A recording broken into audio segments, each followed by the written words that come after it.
Ya, hoy tenemos el gran gusto, el lujo de contar con la presencia de Armando Casas, cineasta, director del Canal 22 que fue y está con nosotros aquí. Armando, buenas tardes. Buenas tardes, Julio. Gracias por la invitación. Al contrario, Armando, gracias. Don Fernando Rivera Calderón, que va como internauta por ahí viajando interestelarmente. A lo mejor te estás preparando, Fernando, para la tripulación del próximo viaje a la Luna. Fernando. Me gustaría ser parte de la tripulación, pero todavía no me invitan, mi querido Julio, Horacio. Me da mucho gusto ver a Armando porque además, pues acabamos de ver ese documental increíble que hizo sobre la obra del maestro Helio Flores, así que aprovecho para felicitarte, querido Armando, por ese gran trabajo de nuestro gran caricaturista mexicano de este y de todos los tiempos. Perfecto, Gracias, Fernando. Horacio Franco, ¿cómo estás, Horacio? Buenas tardes. Muy contento de estar aquí con Armando, caray, se le extraña también, se le extraña mucho, pero pues qué padre que estás haciendo esto. Yo no pude verlo el miércoles, tuve ensayo para la presentación de ayer y que tuve en el Lunario, pero ya seguro lo veré y además, pues qué buen referente Helio Flores del trabajo caricaturesco, profesional, limpio, impresionantemente inteligente y profundo como es el maestro Helio Flores. Felicidades, Armando, por seguir siempre tu paradigma de hacer muy buena comunicación, muy buen cine, muy buenos documentales. Felicidades. Gracias, querido Horacio. Muchas gracias. Armando, ya sabes que en esta mesa del más allá, vaya que lo sabes porque fuiste un gran anfitrión de nosotros de este programa mientras estuviste como director de Canal 22. Ya sabes que le entramos a todos los temas y somos. Entonces te pregunto, Armando Casas, en el fondo, todos los seres humanos somos caricaturas. No sé si en el fondo todos seamos caricaturas, pero sí todos somos caricaturizables. Y algunos de ellos más. La verdad es que es increíble lo que está pasando en este momento en el mundo, porque tenemos personajes que son caricaturas vivientes. Lo digo claramente, si estuviera una película, cualquiera que ésta sea, no podría ser más que una farsa grotesca. O sea, son excesivos, no te lo crees. Pues si lo pones en una película, como Trump, como es Netanyahu y otros tantos personajes, no te lo crees. Lex Luthor era una persona más templada que ellos, ¿no? Por ejemplo. Entonces parecen villanos de caricatura. Fernando Rivera Calderón, somos caricaturizables, nos ponemos muy solemnes, pero a fin de cuentas, ¿a poco todos somos el hombre de negro, Fernando? Bueno, sí, coincido con Armando que todos somos caricaturizables, pero también que todos de algún modo llegamos a tener un comportamiento caricaturesco. Hay una canción de un grupo de rock de finales de los 80s que se llama Bonnie y los enemigos del silencio, y la canción se llama Parecemos monitos, y lo que dice el coro es: parecemos monitos de un cómic antiguo, muy antiguo, por un comportamiento que solemos tener a veces que es demasiado predecible, demasiado caricaturizable. Y sí, viendo a personajes como Trump, como Netanyahu, pues me queda claro que han rebasado la expectativa de la caricatura. Actualmente estoy viendo una serie que se llama The Boys, donde sale un superhéroe malvado llamado Homelander, que pues incluso la caricatura como que pasa algo al telespectador, porque digo, esto lo estoy viendo en la vida real y no es una caricatura, es el presidente real de los Estados Unidos y se está comportando como un cómic, ¿no? Como de un personaje de The Watchmen, ¿no? O de estas historietas hiperviolentas y con personajes completamente deschavetados. Y también lo pienso en el sentido de la crítica o la queja que hizo la reportera de Proceso, Dalila Escobar, o que ha hecho Reina de que se le caricaturiza o la hemos parodiado, según ella, de manera dolosa o agresiva, cuando en realidad ahora que revisaba las parodias que hemos hecho tanto de Reina como de Dalila en Operación Mamut, pues nos pasó como a los Simpson, como que nos adelantamos a cosas que ellas mismas han hecho en la vida real. Por ejemplo, en un sketch, pues pusimos que Reina se apaña el micrófono y no se lo quiere dar a nadie y se sale corriendo con el micrófono de la conferencia, cosa que acaba de suceder esta semana cuando Reina pues no quería entregar el micrófono, casi extorsiona a la presidenta ahí, la presidenta tuvo que negociar con ella. para que terminara entregando el micrófono. Eso en sí mismo ya los vuelve una caricatura viviente a estos personajes, sean de periodistas, sean ciudadanos, sean personajes poderosos. Creo que sí vivimos una etapa del mundo que pareciera que está dibujada por una mente muy delirante. Esto más allá de otra cosa que yo he observado, que los caricaturistas se suelen parecer a sus monos. O sea, si tú ves al monero Paco Calderón, vas a ver que está como mal trazado, como que se le va la tinta ahí en el trazo, o ves a Magoo en persona y dices, no manches, se parece a sus muñequitos, o ves a Trino, o a Gis, o al mismo Helio Flores, y como que a mí me parece que hay algo de los moneros que tiene que ver con ellos mismos, con su manera de verse ante el mundo, ¿no? Sí. Bien, Fernando. Horacio Franco, Horacio, de haber sido monito de caricatura, ¿cuál te hubiera gustado ser? La Tetona Mendoza, ¿no? No, para nada. Ah, Yo creo que el Santos, ¿eh? No, bueno, es que a mí me encantaba, ¿no? De ser personaje de caricatura, pues me hubiera sido, no, ni Floro Tinoco tampoco, ¿eh? No, menos. Abelino Pilongano, tal vez, de la familia Burrón. A ver, me hubiera gustado mucho ser uno de los Burrón, tal vez Don Regino, por mi carácter, Don Reginito Burrón.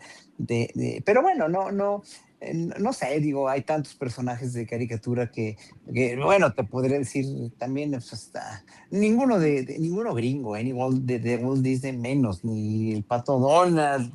Digo, hay que leer ese libro de cómo leer al Pato Donald precisamente para entender cómo están dadas las cartas ahí, ¿no? Ni Mickey Mouse ni nada. No, yo creo que algún personaje, o ¿sabes qué? Fantomas o Calimán, estaría padre, hubiera sido padre ser Fantomas o ser Fantomas Calimán. es mi favorito. Ah, Fantomas, yo sí. sería Fantomas también, sí. Fantomas, o sea, sabes que Memín Pingüín también es muy bonito, pero bueno, no, sí, pero ¿No te hablando de acuerdas de caricatura. Ermelinda Linda, mi querido Horacio? Ándale, Don Aniceto, ese O de Don de Aniceto Aniceto. también, yo salía de exactamente, Aniceto, mira, ya tengo, sí. estaría padre. Pues fíjate que habla de caricaturas, yo acabo de ver una caricatura, en verdad una caricatura de la vida real, mientras se están quemando y se están destrozando los buques gringos, ¿no? Los buques estadounidenses allá en Oman y en Kuwait, en el Golfo Pérsico. Ves la conferencia que dio Trump hace 2 días para los magas, ¿no? Toda esta gente, esta white trash, así lo digo, con todas sus letras, vestida de rojo, con sus cachuchas de magas, ¿no? Y este imbécil bailando, empezando a bailar así. O sea, ves las dos imágenes y dices, es que esto es una caricatura, ¿no? Es una caricatura de la vida real. ¿Cómo es posible que este imbécil, este señor de veras, ese sátrapa imbécil, porque no es otra cosa más que eso, es un psicópata, esté diciendo que van ganando la guerra y esté convenciendo a toda esa pobre gente manipulada, de veras con tantito, o sea, no tiene ni un cuarto de dedo de frente para estar ahí y apoyar a su presidente, que tiene todavía, leía en las encuestas, 40% de aprobación en Estados Unidos. Ese señor debería tener un 1% de aprobación en Estados Unidos. ¿Cómo es posible que estén tan ciegos todavía 40% que lo apoya? Pero bueno, otra caricatura fue, no sé si se enteraron de que hace 2 días, o sí, 2 días, les regaló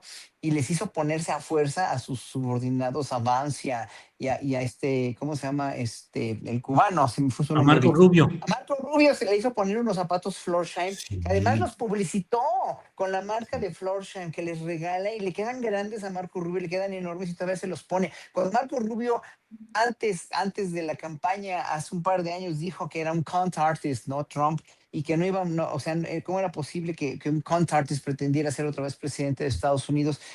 O sea, es impresionante la incongruencia, el surrealismo ya, el nivel de desfachatez y de poca vergüenza y sobre todo es un estado, están de veras los estadounidenses, el gobierno pues está en un estado ya de psicosis y de esquizofrenia, de todo lo que quieran y manden, impresionante. Esas son caricaturas de gobiernos en realidad. Bien, Horacio. Armando Casas, ¿tú qué personaje de caricatura serías? El hombre de negro. Ese es el. Vean, de otra manera, quizás se acuerden de los agachados de Ríos que hizo después Sí, los cómo no. Supermachos. Había un profesor Bulmaro que a mí me agradaba mucho. Bulmaro, sí, Bulmaro. Bulmaro, sí. Y como lo dibujaba Ríos y tal, era como el hombre equilibrado dentro del pueblo, el hombre culto, el hombre que ponía el orden, que explicaba las cosas, de hecho, el que constantemente Ríos usaba para las explicaciones didácticas. A mí ese personaje siempre me entusiasmó, ese poder. Pero el hombre negro, bueno, es una joya. ¿Y por qué, Armando? ¿Qué encontraste en el hombre de negro? ¿Qué es lo que más destacarías? Que además entiendo que hoy se transmite por TV UNAM. Sí. Que una gran ironía, un gran surrealista, algo que por eso se le da a un cineasta que a mí me gusta mucho como Buñuel. Y yo no puedo olvidar, se lo dije a Helio, la primera caricatura de historieta del hombre negro de la tercera temporada, la revista La Garrapata. Y yo no soy de fácil, me gusta mucho el humor, pero no me es fácil reírme a carcajadas o reírme. Me cuesta trabajo porque tengo que encontrar una serie de cosas que me permitan hacerlo. Y esa historieta lo consiguió de una manera muy sencilla. Hay un cuadrado que aparece en la historieta y dice, vuelve el hombre negro, que en esa época estaba de moda Superman, la película final de los 70s. Entonces sale un productor, dice, y vuelve el hombre negro, con Marlon Brando como el papá, con y todo es maravilloso. Y la puede dirigir si usted gusta, Fellini o Buñuel, quien gusta, es quien guste. Entonces el hombre negro, el cuadrado pregunta, ¿quién hará el papel del hombre negro? Y el hombre contesta, Edmundo Domínguez Aragonés. Y entonces el hombre negro contesta, no acepto. Es ese tipo de humor que a mí me gusta, que es muy cáustico, que no es de fácil sonrisa, pero que es muy fino. Entonces, realmente, eso es lo que encontramos en ese personaje. Helio, inclusive en su persona, es un hombre maravilloso, una gran persona, pero hasta él también tiene, creo que en eso nos identificamos, ese tipo de humor cáustico, en donde puede plasmarlo de manera muy agradecible en sus dibujos, pero él como persona no está haciendo ni chistes ni nada, sino contando finas ironías. Sí. Armando, te noto muy serio. ¿Así eres tú de serio o es que te impresionan los contertulios o al contrario, temes contaminarte con todo lo que... Fernando lo conozco desde que teníamos eso. Y Horacio es un gran amigo también. No, a ver, es cierto, yo me aprecio tener sentido la ironía del humor, pero me gusta ese tipo de humor cáustico, ese humor soterrado, ese que está más bien armado a través de la ironía de los comentarios y no de... Bueno, obviamente Fernando, como él... Quedan descartados, Fernando y Horacio. Claro, Fernando, como hacía en su programa, bueno, ambos son... Es que, claro, Fernando, me acuerdo muy bien el programa que teníamos, Me Canso Ganso, hasta se autodenominaba el juglar cósmico, ¿no? Eso siempre entonces, Fernando le gusta hacer el juglar. Yo sería más parecido a Buster Keaton, si me permites una analogía. Es decir, el humor se genera a partir de la seriedad frente a los hechos. Órale, muy bien. Fernando Rivera, tu humor y tu inteligencia, ¿a veces apabullan a tus contertulios? No. Confiesa, total que... ¿Cuál es tu contertulio? Pues sí, vivo alejado del mundanal ruido. No, creo que el humor puede alejar a la gente que es solemne y a la gente que, por ejemplo, a los políticos. Yo he convivido buena parte de mi vida con políticos. Los políticos les gusta burlarse de los demás, pero no aceptan el humor hacia sí mismos. En todos los rubros, las figuras de autoridad, y lo entienden muy bien en ese sentido, no soportan el humor hacia ellos porque sienten que les quita poder. Y sí, efectivamente, el humor nos iguala, el humor nos democratiza. Entonces, efectivamente, cuando uno se burla de un personaje poderoso, creo que hay una especie de... Se activa un mecanismo en quienes vemos el chiste que le perdemos de algún modo el respeto.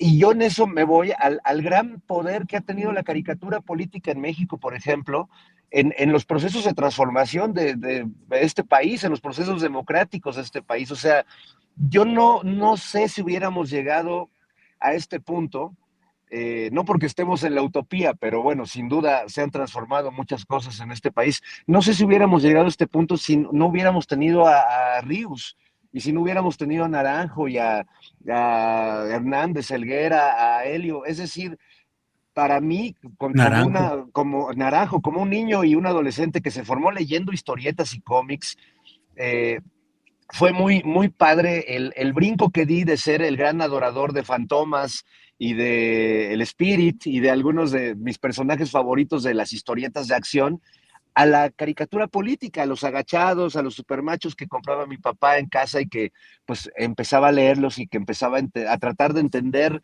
pues de qué estaba hablando este señor, que luego ya empecé a comprar los libros de Rius, el Yerberito Moderno y Marx para principiantes y fue para muchos pues como una educación alternativa que tuvimos en este país y que pues nos permite no solo entender la realidad de un modo distinto, sino con sentido del humor, que a mí me parece que es un maravilloso pegamento para las ideas. Uno puede decir las cosas con mucha seriedad y a veces te pueden entrar por un oído y salir por el otro, pero si hay un chiste en medio, si hay algo que ancle con la risa, que finalmente tiene que ver con nuestras emociones más primitivas y bellas en ese sentido, es muy difícil que se olvide. Por eso me gusta de pronto que en Operación Mamut logremos hacer enojar mucho a personajes como en su momento la ministra Piña o Denise Dresser o Santiago Krill o personajes así porque esa es la función de los juglares o de quienes hacemos comedia desde esta zona, que es pues poder molestar al poderoso y poderle hacer ver su realidad aunque no quiera verla, ¿no? Gracias, Fernando. Horacio, incomodar desde el humor, pero la música es ¿qué? Todo lo contrario, es suavizar, es armonizar. La música ha sido utilizada para acomodar y servir al poder históricamente o no tiene ninguna implicación de ese tipo, Horacio. Bueno, primero déjame complementar la idea de Fernando porque se me hizo muy interesante, pero yo complementaría lo que dijo Fernando. Primero, la persona que no se burla o no se hace mofa en circunstancias que se tiene uno que mofar por cualquier situación de uno mismo, o sea, la persona que no puede reírse y ese humor se lo tiene que pasar uno a uno mismo por cualquier idiotez que diga o por cualquier cosa inoportuna que haga, ¿no? La persona que no se puede reír de sí mismo es que está muy acomplejada, está muy, muy acomplejada porque no, y es muy insegura. Las personas que nos podemos, porque yo sí me puedo siempre reír de mí mismo y me puedo satirizar y puedo burlarme de mí y de todo lo que soy cuando lo amerita. Y es porque no soy inseguro de quién soy. O sea, si yo me puedo decir a mí mismo, si soy un pinche joto, puto, lo que quieran y manden, ¿no? Pues es que con un director de orquesta que era muy prepotente, muy macho y muy misógino y muy homófobo, precisamente cuando se presentó, cuando nos reunimos en un brindis del Conaculta hace ya casi 20 años, ¿no? Y me dice, tú eres Franco, ¿verdad? Se llamaba Enrique Batis, ya lo conocen ustedes, ya murió, pero era famoso por, sí, pues, en verdad, por ser un cuate, un sádico, y era un poco, era bastante esquizofrénico él, ¿no? Y entonces, a la gente que se le sometía o que le mostraba timidez, se mostraba siempre muy prepotente y muy torturador en realidad psicológicamente. Bueno, sobre todo con los solistas. Yo tuve la fortuna nunca de tocar con él como solista, pero yo lo admiro mucho como músico, ¿eh? Porque era un gran músico, eso nadie se lo quita. Pero entonces, como sabía quién era Enrique Batis, obviamente, ¿no? Cuando se presentó conmigo, me dice, es que dicen que tú y yo, porque le dije, sí, sí, yo soy Horacio Franco para servirle. Este, es que dicen que tú y yo nos parecemos, ¿no? Pero él pensa, o sea, él refirió que nos parecíamos musicalmente hablando. Y lo que le dije, que tú, así con esas palabras, perdón mi francés, pero que tú también eres puto, le dije. Y entonces se puso así como diciendo, no, no, me abrazó y me dice, no, fíjate que no, y se sinceró conmigo de muchos detalles de su vida estudiantil cuando había tenido algún filtreo con algún pianista que era gay allá en Estados Unidos, y nos hicimos grandes cuates, porque finalmente nunca voy a negar quién soy, y además en ese sentido uso el humor, podrías usar el humor para no someter, no fue mi idea someter a Batis, pero que finalmente darle una sopa de su propio chocolate, de que pues tenía fama de tirano, ¿no? Y a la gente la ponía bajo presión y era muy insultante con la gente. Entonces, yo creo que la gente que no tiene la capacidad de reírse de sus errores, ¿no? Es muy insegura, es muy insegura en muchos sentidos. Incluso cuando yo en algún concierto llego a tocar una nota falsa o lo que sea, pues me río, me da mucha risa, pues, "Ay, qué pendejo". Y ya sigo adelante, no me importa, ¿no? Porque además el público no se da cuenta. Pero en un momento dado, y evidentemente la gente que no es capaz de reírse de ella misma, sí tiene esos complejos, según yo. Y luego, por otro lado, pues la música puede utilizarse como quieras, Julio. Es una cuestión, la puedes usar ¿qué te puedo decir? Como pues la música que va a hacer, que estabas ahí, que muchos dijeron que le estabas haciendo propaganda y publicidad de estos conciertos de la supremacía blanca, pero lo puedes usar para cualquier objetivo, y sobre todo la música instrumental, que en un momento dado es totalmente, podríamos decir, que no tiene una ideología propia, pues sí la tiene, sí la puede llegar a tener, depende de quién la use. Muchos de los cuartetos de Haydn fueron tocados en Auschwitz cuando iban los prisioneros a ser gasificados, y tomaron muy mala fama en la comunidad judía. Y hoy por hoy tú puedes hacer usar cualquier música de Irán para poder repudiar lo que Occidente dice que es repudiable de Irán, o de la música del del Oriente, ¿no? La música persa, que es una maravilla. Tú lo puedes usar como quieras, Julio. En realidad tiene cualquier connotación, sobre todo la música instrumental. Y ya cuando son canciones de protesta, o cuando son canciones dirigidas a algo, a alguien o algún régimen, pues sí las puedes usar obviamente en contra de ese régimen o en pro de ese régimen. Sí, bien, Horacio. Oigan, yo quiero hacer una acotación antes de que sigas con Armando, Julio, porque debo decir que cuando fui editor en la revista Milenio, en el periódico Milenio, hace ya 26 años, Sí, me tocó. Armando Casas, que ya éramos amigos y ya nos conocíamos y todo, hacía unas historietas, unas pequeñas tiras cómicas que ya no recuerdo si sí te las publiqué o no, mi querido No, Armando, mi querido pero Fernando, claro, te o las sea, tiene presenté, un sentido del humor muy peculiar también y en ese. yo te las presenté, y tú me viste casi con condescendencia, casi con lástima, como decir, sí, este Cedillo, ¿verdad? Y no las publicaste, ¿no? No, hiciste bien, no. Es decir que sí, que acabas de decir algo que he comentado ahora recientemente, que yo soy un caricaturista frustrado. En realidad, yo hacía caricaturas cuando era niño, cuando iba a la secundaria, en el bachillerato, y me publicaron algunas cosas en medios estudiantiles, inclusive en la universidad, pero no desarrollé esto, me fui ya por el cine y bueno, pero estás recordando un episodio vergonzoso de mi vida laboral, el que me hayan rechazado un trabajo. Fernando, y a pesar de todo, te mantienes, sigue dirigiéndote la palabra, a pesar de todo eso que hiciste, Fernando. Pero Fernando, poquito tiempo después, me hizo una entrevista muy extensa para la revista que salía de Milenio sobre mi ópera prima Mundo Raro. Y era interesante porque tenía una entrevista con mucho sentido del humor, era muy diferente a las otras. Ahí recuperé la amistad de Armando. Claro, ahí ya.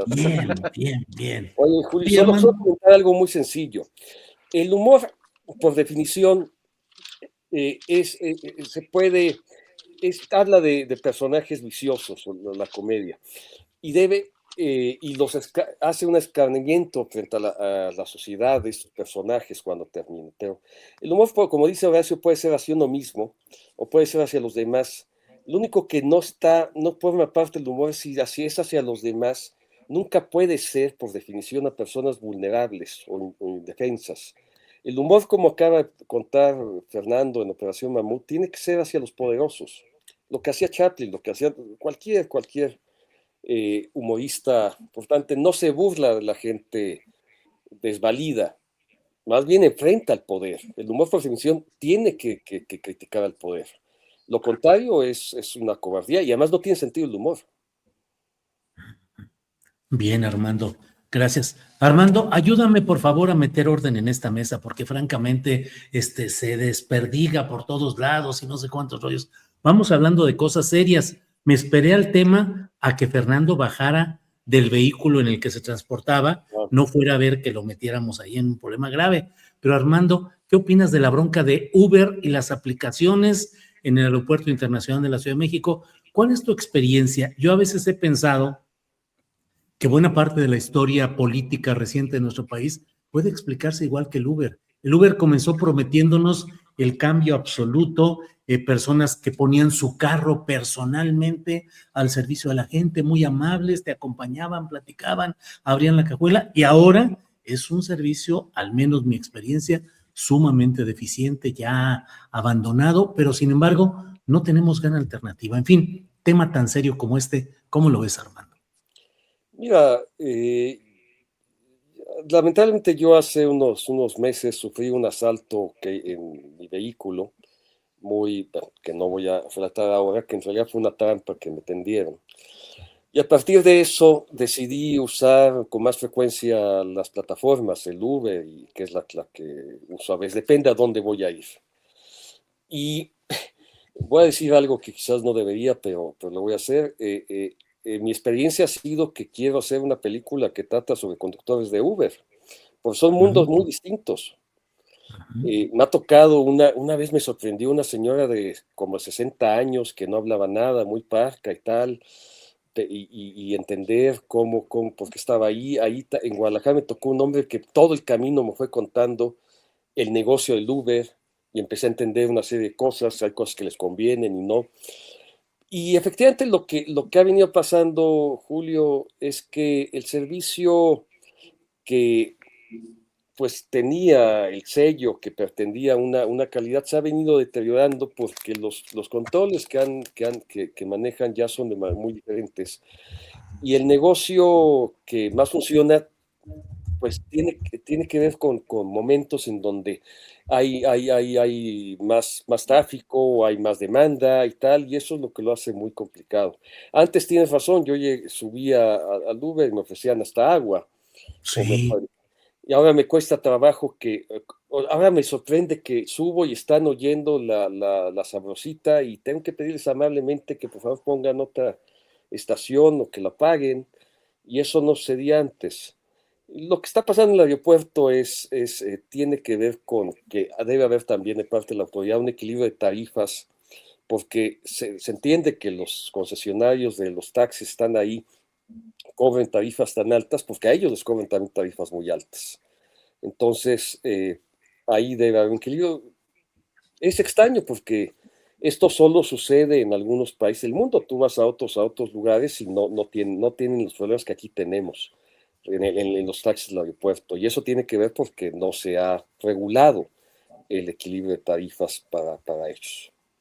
Así es, gracias Armando. Fernando Rivera, ya liberado del viaje en el que ibas hace rato, dinos cuál es tu experiencia y cómo ves esta bronca de Uber, aplicaciones, taxistas del Aeropuerto Internacional de Ciudad de México, Mundial de Fútbol. ¿Cómo ves, Fernando? Pues justo lo venía platicando con el taxista en el que venía aquí hacia la casa. A mí me parece muy injusto, sobre todo para quienes usamos los servicios de taxis, que pues no distinguimos si es un taxi de la calle o de un sitio, o sea, necesitamos transportarnos y a veces pues uno agarra lo que puede cuando tiene la posibilidad de tomar un taxi.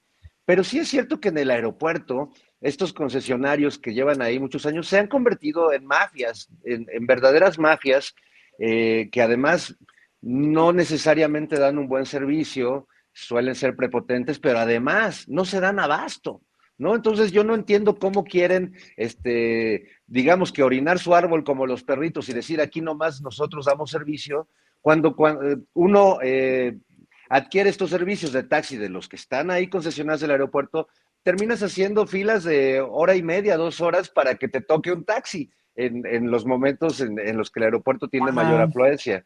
Entonces, creo que no están pensando en la gente y creo que está imponiéndose pues los intereses de un grupo que tiene que ver con los taxistas del aeropuerto y que están metiendo en un problema a todos los que entramos y salimos de ahí, porque además la amenaza de las multas a los taxistas de aplicaciones son altísimas. Y uno esperaría como ciudadano y como usuario, pues que hubiera una mayor capacidad y una mayor pericia en la negociación de las autoridades de la ciudad, tanto con las, perdón que lo diga así, porque hay choferes además a todo dar, pero con las mafias que funcionan en el aeropuerto, y con pues lo que implican unas plataformas como Uber o Didi que pues tienen sus propias reglas como Netflix y como YouTube y como, es decir, pues les vale el país en el que trabajen porque ellos no responden a las leyes locales ni les importa. Simplemente uno como usuario, si llegas a tener un problema con uno de los choferes y lo tratas de reportar, es entrar en un laberinto burocrático donde hablas con robots, con algoritmos, nunca te encuentras a una persona que te responda o te atienda. Y habitualmente esas denuncias, sean de los taxistas contra los usuarios o de los usuarios contra los choferes, habitualmente no prosperan. A lo más que llegas es a bloquear al chofer para que no te vuelva a tocar, aunque haya habido incidentes que yo en algún momento tuve algún incidente de un chofer bastante violento y agresivo que pues nunca prosperó la denuncia que puse hacia él. Entonces, creo que estamos en medio de dos entidades que casi casi se mandan solas y una autoridad que la veo muy tibia, ¿no? Es un asunto donde tendría que, el que debería estar por encima, tendría que ser el usuario, las personas, el pueblo, la gente, como la quieran llamar, y no que se imponga un grupo de poder de concesionarios que llevan muchísimos años enquistados ahí y que hacen lo que se les pega a su regalada gana. Entonces yo lo veo, la verdad, muy triste y espero que, como efectivamente sucede en otros países, logren llegar a un acuerdo donde se privilegie al usuario, porque de verdad son tan manchados los costos de los taxis en el aeropuerto. Y claro, todos asumen, claro, si puedes pagar un boleto de avión, puedes pagar tu taxi. Pero es que a veces ya viene uno muy gastado justo del avión como para además meterle 500, 600, 800 pesos a los taxis que trabajan dentro del aeropuerto. Pero bueno, esa es mi humilde opinión porque además sí utilizo bastante los taxis, me encanta andar en taxi, me encanta escuchar las pláticas de los taxistas en general, lo disfruto mucho platicar con ellos, salvo cuando vienen escuchando a Loret o La Corneta, que les encanta, por cierto, sin albur. El programa. Sí. Bien, bien, bien, Fernando. Horacio Franco, aunque tú eres ciclista urbano, pero ¿cuál es tu experiencia en este tema o tu opinión sobre este tema de las aplicaciones, los taxistas del aeropuerto capitalino y el mundial, además, que ya se viene también el momento de mucha intensidad de ese servicio? Horacio. Ya dijeron, los contertulios ya dijeron mucho sobre la cuestión de los precios elevados de los taxis del aeropuerto. Yo en lo personal tomo Uber porque sí me parece hacer cola de horas en los taxis del aeropuerto, que aunque sí te dan factura, porque muchos aquí, bueno, alguien dice que no dan factura. Los taxis ruleteros no dan factura, pero sí los del aeropuerto puedes sacar fácil tu factura. Pero no es eso. Mira, la última vez que fui a Dublín, que fue hace como 9 años, o 8 o 9 años, o tal vez menos, me di cuenta que al tomar Uber, ¿no? Te puede llegar un taxi normal, un taxi con sus placas de taxi y todo, o te puede llegar un coche normal, un coche privado, pues, ¿no? Y entonces los taxistas podían ser parte de la aplicación de Uber y los coches particulares también. Y me contaron que las tarifas que pagaban, las cuestiones sí, pues de las tarifas que te cobra la aplicación o que te cobra la ciudad por ser taxista son las mismas. Entonces, ahí puede haber uno y otro y estás, dijéramos, amparado por la aplicación en ese sentido, ¿no? Aunque bien dice Fernando que a veces es muy difícil resolver algún caso. No, no sé si Fernando se refirió a Uber o a un taxi de los de las empresas del aeropuerto, pero de cualquier manera siempre es difícil contactarte con un Uber, el servicio al cliente de Uber o lo que quieras. Y bueno, sobre todo a mí me ha sido muy difícil para recuperar facturas que no me han expedido. Pero bueno, independientemente de todo eso, eh, sí ha bajado la calidad del servicio de Uber, también, obviamente sí lo podemos ver, pero también los taxistas del aeropuerto a veces manejan de veras muy imprudentemente y vas con el alma en un hilo, porque son muy atrabancados manejando. Algunos choferes de Uber también lo son. O sea, cada quien podría hablar como le va en la feria, en ese sentido. Pero yo diría que, como bien dice Fernando, no, también hay que unificar todos esos derechos de espacio, de ocupar un espacio en zona federal como es el aeropuerto. Pues, ¿qué les cuesta hacer un lugar para Uber? Hay muchas ciudades, no me acuerdo en cuál, en Portland, hay un lugar en el aeropuerto, aterrizas ahí y hay un lugar para taxis y un lugar para aplicaciones. Pero como te digo, en Dublín, en Irlanda, los carros, los taxistas usan las aplicaciones, se dan de alta en las aplicaciones, y creo que también aquí en algunas ciudades en México, algunos taxistas ya están usando la aplicación como miembros de la aplicación. Se debería de unificar cuál es el problema. O sea, como dicen, esas pláticas de taxistas como Fernando también a mí me encantan cuando uso, muy rara vez uso Uber, pero cuando uso el Uber siempre voy haciéndole la plática. Y sí, todo el mundo dice de los conductores de Uber, es que el sol nace para todos, o sea, para todos debe haber trabajo. No está mal, pero además en una ciudad como México, que ya se viene el mundial y que la necesidad de transporte y de hospedaje también se viene grueso. Ahora me acabo de enterar que ayer lanzó el Congreso de la Ciudad de México otra restricción para los Airbnbs, para los que somos rentistas de habitaciones en nuestras casas para Airbnb, que cada vez lo van a restringir más. Y digo yo, bueno, es que México le hace falta, le hacen falta hoteles, le hacen falta hospedaje. Es una ciudad a nivel mundial, es una ciudad mundial donde viene cada vez más y más gente, que si la gente, además, bien importante, ¿eh? Yo como anfitrión del Airbnb me he dado cuenta que hay mucha gente, muchos estadounidenses o canadienses que no son ricos, que son bastante pobres, pero que vienen de vacaciones a México porque les encanta México, no tienen dinero para pagar el Four Seasons, carajo.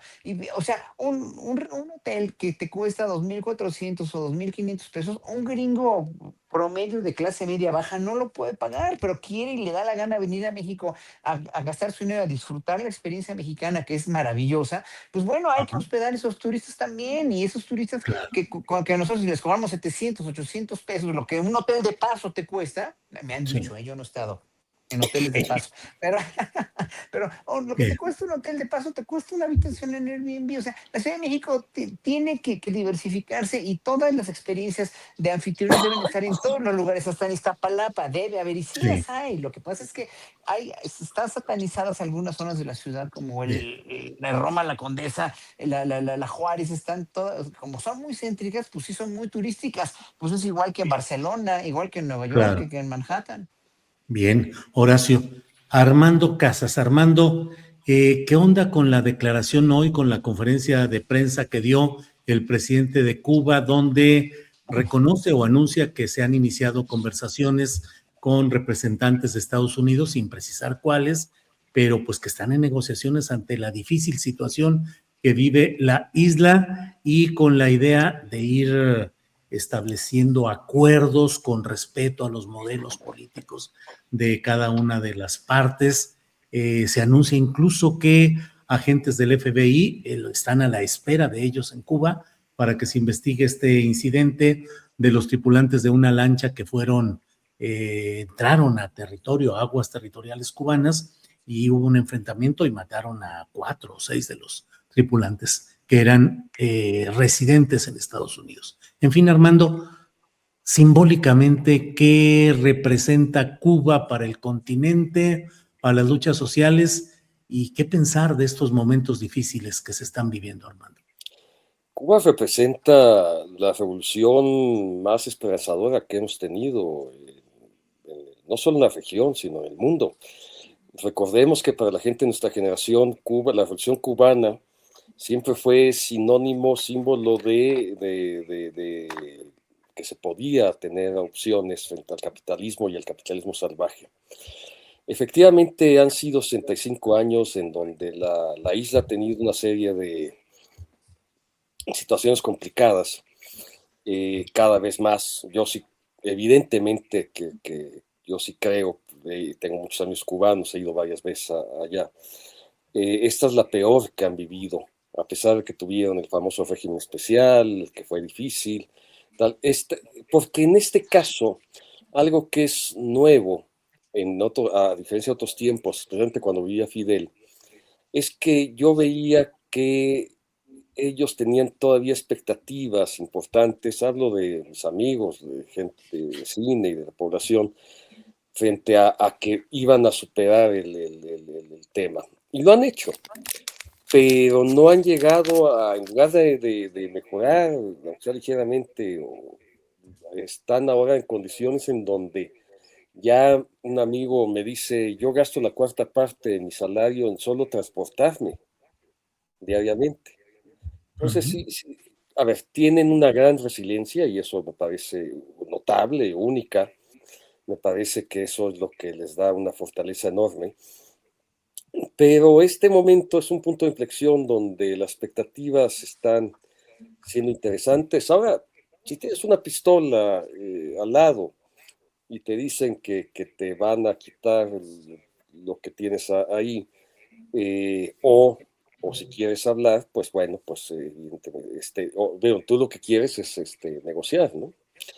Entonces, evidentemente, me parece lógico que se llegue este momento en donde el gobierno cubano quiera hablar del tema con Estados Unidos.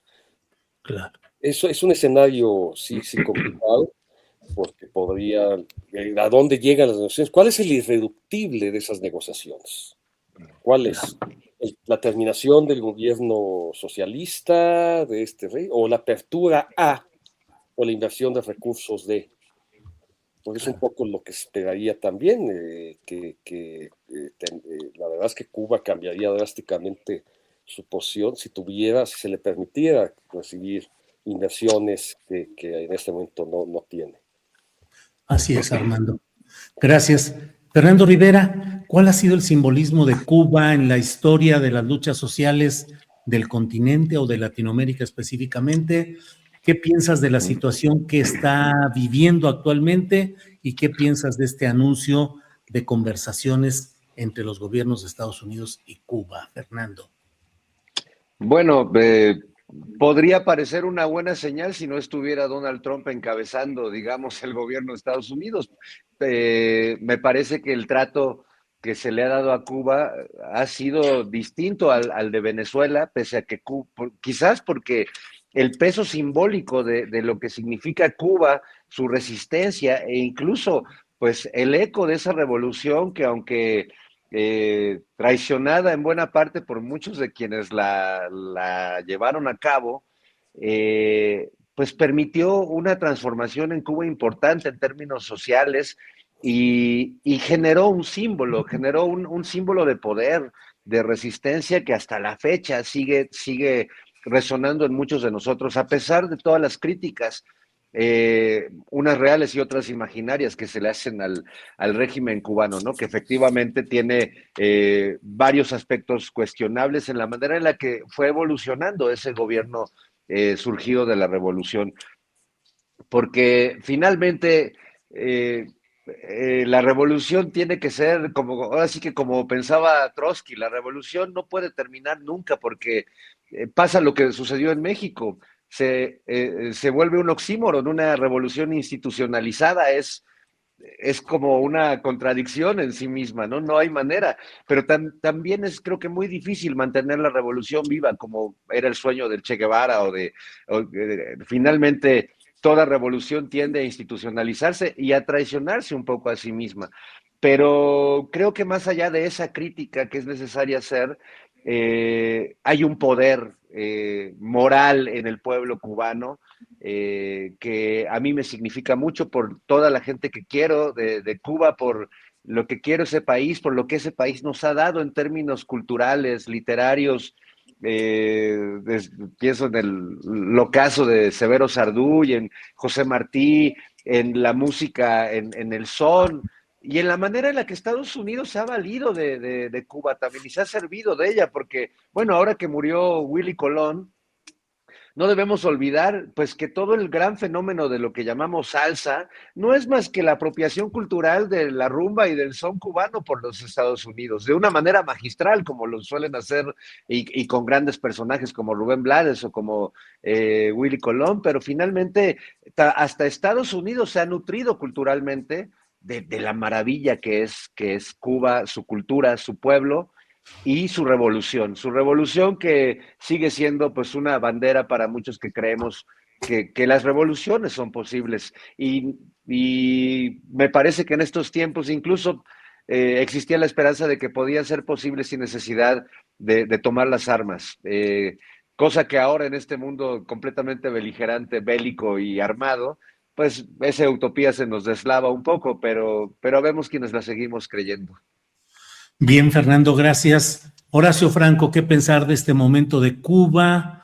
¿Cuál es su impacto cultural, científico y su emblema, lo que ha significado? Y por otra parte, ¿qué piensas de este momento en el cual, pues pareciera que se abre una perspectiva distinta para la evolución de este gobierno y de esta expectativa que se dio en Cuba, Horacio?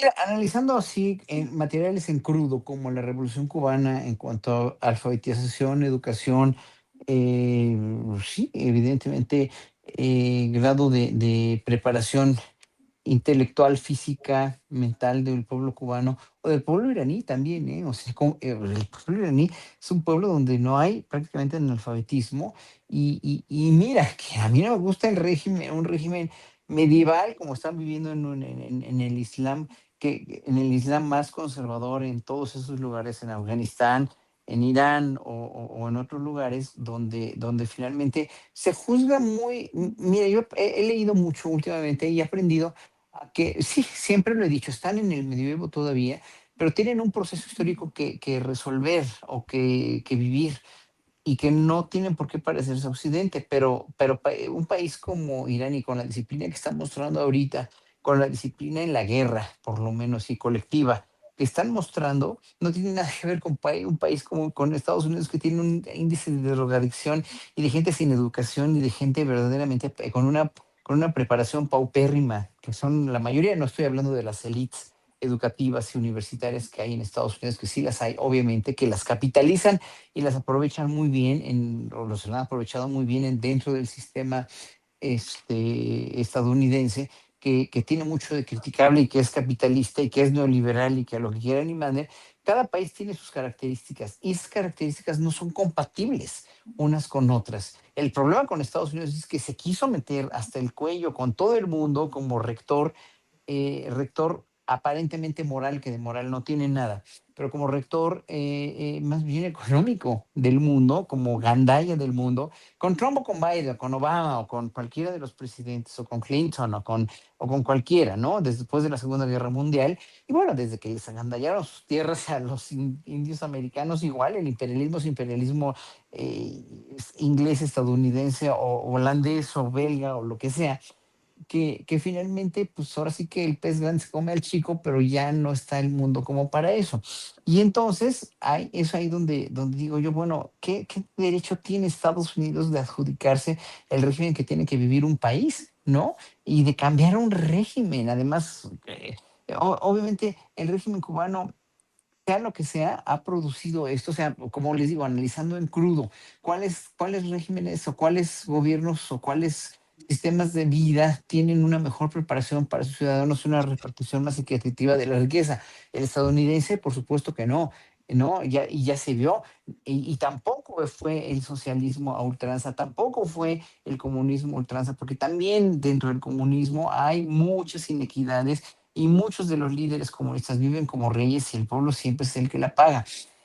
Entonces, finalmente, yo lo único que admiro en Cuba, o lo que más admiro en Cuba, es la resiliencia del pueblo, la resistencia y la resiliencia del pueblo. Y como lo dijo Hernández Navarro hace ratito, y tiene toda la razón, cuando vas a Cuba, cuando voy a Cuba lloro de emoción y lloro de tristeza y yo creo de sentimientos encontrados por un pueblo que finalmente se ha defendido con una integridad y con una dignidad impresionante. Lo que pasa es que la dignidad tiene un límite, es cuando ese límite está cuando ya te apagan la luz, cuando ya no puedes cocinar, cuando ya tienes que usar, o sea, cuando no tienes ropa que usar, no tienes que comer, no tienes cómo transportarte, pues está cabrón, está muy fuerte ya. O sea, ya el gobierno de Cuba, creo que está muy bien eso, que haya ese entendimiento, que aunque gobernara otro presidente hasta más racional que Donald Trump, ¿no? Pero pues obviamente son unos gandallas, los Estados Unidos siempre van a ser gandallas con todo el mundo, porque lo que les interesa no es la gente, no son los pueblos, no son las formas de gobierno, es su dominio y su control sobre países que finalmente tienen una u otra cuestión que les conviene a ellos, ya sea energética, ya sea estratégica, ya sea de comunicaciones, ya sea hasta de prostíbulos, como lo fue Cuba en tiempos anteriores al castrismo, pues, ¿no? Bien, gracias, Horacio. Armando, como bien sabes, aquí tenemos la costumbre de los tales postrecitos, así es que te toca, no es un postrecito muy breve, tenemos como para unos 2, 3 minutitos de cada cual, pero vamos entrando ya en esa etapa. Armando, postrecito, lo que Gracias, quieras. Julio. Bueno, invitarlos, ya lo hizo Fernando al principio, invitarlos a ver el documental sobre Helio Flores que hoy se estrena. Hoy se estrena precisamente en televisión a través de TV UNAM a las 10 de la noche en tiempo de Filmoteca, y se repite próximamente este domingo a las 11 de la noche.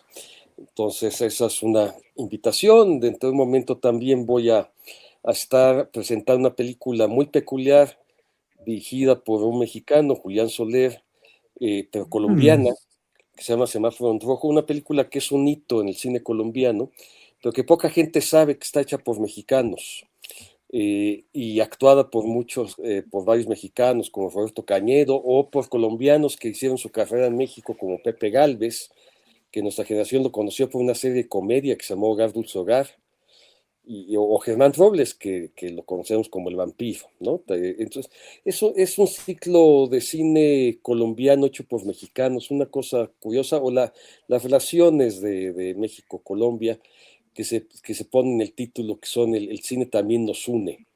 Y ahí hago un paréntesis muy sencillo, que es que hablar del cine cubano, el cine de la posrevolución, es un momento espléndido de la cinematografía latinoamericana y mundial. Tenemos obras tan importantes como las de Tomás Gutiérrez Aleas, como La muerte de un burócrata, y tantas más. O tenemos a un animador de altísimo nivel como Juan Padrón con Elpidio Valdés y Vampiros en La Habana. Entonces, solo ratificar que el pueblo cubano es un pueblo con gran dignidad, pero además que sí, este tiempo de la revolución se ha dado, a pesar de la situación, se ha dado frutos. En Cuba no hay analfabetismo, por ejemplo, y el nivel de la salud en este país, a pesar de las carencias, es de altísimo nivel. Eso aparece de muy manera clara en un documental de Michael Moore que las contrasta no solo con Estados Unidos, sino con Europa, ¿no?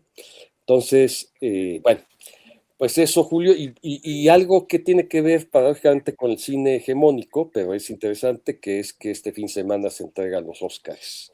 Sí. Decir que hay una película que sea quizás la que gane, una batalla tras otra, la de Paul Thomas Anderson con Leonardo DiCaprio y Benicio del Toro y Sean Penn, que es una película que la crítica y mucha gente la ha llamado como la primera película antitrumpista de esta época. Es una película que es interesante, digo, es el Hollywood liberal a su manera, pero sí es una película que es muy interesante, y quizás el que gane esperemos que haya mensajes interesantes entre los ganadores, el que gane sea un mensaje también del sistema hollywoodense hacia el actual gobierno estadounidense, con el que no están muy contentos. Hay actrices como Susan Sarandon, que ya se fue, Richard Gere, Mark Ruffalo, en fin. Va a ser interesante ver qué discursos se dicen en este contexto. Bien, Armando, muchas gracias por esta oportunidad. Gracias por estar aquí. Fernando Rivera Calderón, por favor, postrecito. Bueno, pues primero la recomendación de ver el documental de Armando Casas sobre Helio Flores, que es una maravilla, es un gran personaje que, pues, aunque muchos caricaturistas le pedimos que regrese al trazo, aunque sea una vez a la Sí, semana, sí, pues sí. estamos tratando de persuadirlo, estamos cabildeando ahí al buen Helio para que se anime a seguirnos regalando su talento. Pero bueno, eso por un lado. Por otro, eh, hablábamos de caricaturas al principio y pienso lo que decía Armando Casas de que Lex Luthor se queda corto ante la maldad de un personaje como Donald Trump o como Netanyahu, que tendrían que ser ¿No? una mezcla como de todos los villanos de las caricaturas, entre un poco de Lex Luthor, pero un poco de Simón Valsiniestro y del Doctor Evil de Austin Powers y Pepe, hasta Pepe Cortisona de Condorito, todos los malos, Goldfinger, ¿no? Sí, De James Bond. Hitchcock decía que los villanos tenían que ser agradables para que la película funcionara. Y eso es lo que pasa con eso. Son villanos, los verdaderos, Trump y Netanyahu y compañía, son villanos muy desagradables. Así Entonces es. es un parte de una mala Sí, película en lugar de una buena película. claro, porque el Doctor Evil, por ejemplo, que hace Mike Myers, pues es muy Austin Power, pues en esta película es muy divertido, es carismático. Y pienso que es un buen momento para ver, pues les hablaba de la serie de The Boys, que me parece que Ah, retrata este momento en Estados Unidos, el superhéroe Homelander, pues es una versión de Trump con capa, literalmente. Pienso también en una película de marionetas que hicieron los que hacen South Park, Trey Parker, que se llama Team America, también sobre la policía, Estados Unidos convertido en la policía del mundo. Pero justo ahora que está Armando acá, que es todo un experto en cine, creo que una de las escenas de la cinematografía, sin duda, es una caricatura, pero está hecha en cine y que habla mejor de este momento, es el final de la película de Kubrick de Doctor Insólito, mi querido Armando, donde vemos cierto, a este soldado gringo con su sombrero de vaquero montado sobre la sí, bomba una bomba. atómica y jineteándola, ¿no? Como si fuera un toro, no sé, una vaca, Es una bueno, no gran una vaca, imagen, es una gran una imagen y imagen ahora en los increíble. 80, sí. Ahora solo Entonces, lo bueno, cambias por Donald Trump y ya es lo mismo, pues. es Donald Trump con su sombrero y diciendo, hija, hija, y montado sobre su bomba y sobre su propia locura. Así que, pues, es también la recomendación a ver esta película muy divertida y que hoy en día resuena mucho. La hizo Kubrick, pues, como un poco en el contexto de la Guerra Fría, pero creo que viene muy al caso el Doctor Insólito en estos tiempos. Órale, el Ah, doctor. y perdón, me falta un postrecito más. Este lunes, justo ante este avance de estos fascistas de caricatura, nos estamos organizando varios amigos creadores de diversas disciplinas para organizar una liga antifascista. Suena como algo de hace 60 años, ¿verdad? Pero hay un neofascismo, yo creo que hay que llamarlo así. A veces mucha gente le da timidez o siente pudor de decir la palabra o decir que Trump es un fascista y que encabeza un gobierno fascista o Benjamín Netanyahu, pero lo son.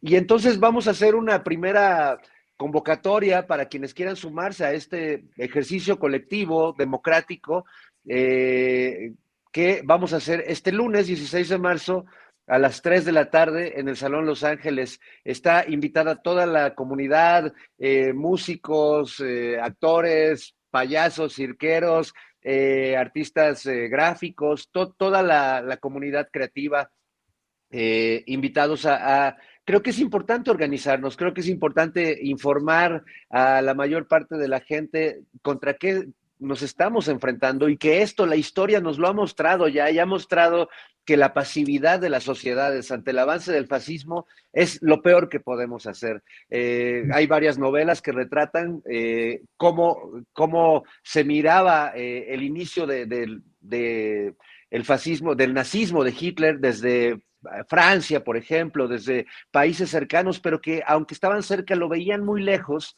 y es desolador ver cómo en cuestión de semanas este nazismo logró pues destruir todas las estructuras de poder en Europa y llevar un infierno a la vida de todas las personas. Entonces, no lo tomemos, no lo echemos en saco roto y ojalá pues nos podamos sumar. Ustedes, por supuesto, queridos amigos, están cordialmente invitados a ser parte de esta liga no por la justicia, pero sí también por la justicia y por la información y por hacer un bloque que resista pues la expansión no solo del fascismo en el poder, sino de las ideas fascistas de ultraderecha que van contra los derechos y contra las libertades de todas las personas. Muy bien, Fernando Rivera Calderón, muchas gracias. Y vamos ya para cerrar esta mesa. Recuerden que siguen las recomendaciones de fin de semana, pero Horacio Franco, postrecito, por favor.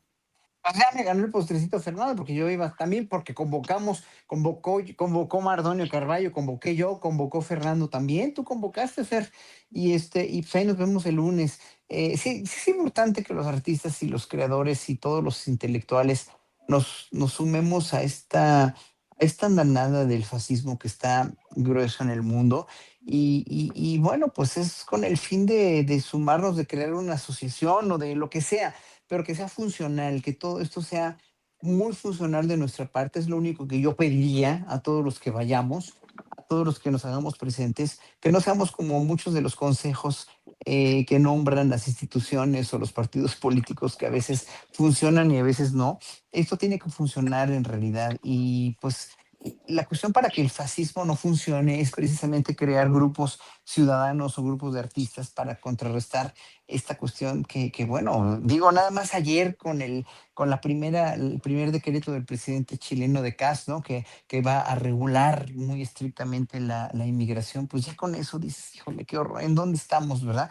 En fin, bueno, estamos en un punto muy crítico de la humanidad, estamos a punto probablemente de una andanada que pueda empezar la Tercera Guerra Mundial, que esperemos que no, pero que finalmente por un desquiciado que pues no apretó un botón nuclear el sábado 28 de febrero, pero sí empezó a alborotar un gallinero que era muy, pero muy peligroso de alborotar. Y vean las consecuencias hasta hoy, pues, ¿no? O sea, lo peor de todo, pues, para mí ha sido no lo material, sino la muerte de estos 185, 175, las niñas que hayan sido de la escuela, y que Trump un día dijo, no, o sea, es que es desquiciante, es estúpido, de veras, un día dijo, no, eso fue Irán, imagínense echarle la culpa al propio Irán de que ellos bombardearon además, ¿no? Con un Tomahawk. Además que Irán no tiene Tomahawks, pero finalmente al día siguiente dijo, no, no sé nada, no sé nada. O sea, se lava las manos, un día dice una cosa y otro día miente con otra, pero todas son mentiras y son actos degradantes. Este fascismo a la estadounidense va a marcar de veras un hito histórico en la historia de Estados Unidos como yo creo que el episodio más vergonzoso que han tenido nunca en su historia. En verdad, yo creo que ojalá que mis palabras sean de profeta. Estados Unidos no se la va a acabar cuando acabe este gobierno y van a tener que resarcir un montón de cosas o va a seguir en decadencia este imperio que ya viene decayendo desde hace muchos años. Pues fue un honor tener a Armando Casas, de veras que lo queremos Sí, tanto Gracias. y lo Muchas admiramos gracias. tanto aquí, en verdad. Pues gracias por habernos hecho el honor y pues muchas gracias, Julio, y pues nos vemos el lunes, ojalá. bien, pues muchas gracias a los tres, gracias por estar aquí. Armando Casas, muchas gracias de veras por estar en esta ocasión. Gracias. Horacio Gracias. Franco, Fernando Rivera, gracias y hasta pronto. Hasta luego.